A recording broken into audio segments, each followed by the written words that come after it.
বিক্রি হচ্ছে ক্রিকেটের আঁতুড়ঘর লর্ডসের ঘাস, যার এক টুকরোর দাম ৮,০০০ টাকা। সম্প্রতি এমনই খবর রটেছে ক্রিকেট পাড়ায়। তবে এর নেপথ্যে কি? লর্ডস ক্রিকেট গ্রাউন্ড কর্তৃপক্ষ জানিয়েছে তারা মাঠের আউটফিল্ড নতুন করে বসানোর প্রস্তুতি নিচ্ছে।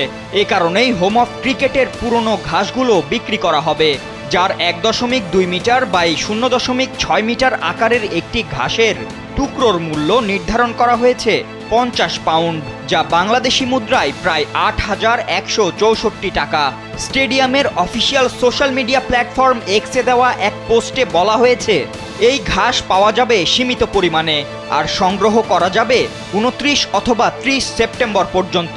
ওয়ালটন এখন দেশের সীমানা পেরিয়ে পৌঁছে গিয়েছে ৫০টিরও বেশি দেশে। ওয়ালটন, ঘরে ঘরে বিশ্বজুড়ে।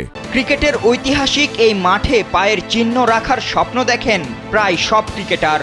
আর এবার ঐতিহাসিক এই মাঠের ঘাস ঘরের সাজসজ্জায় ব্যবহারের সুযোগ মিলছে ভক্তদের।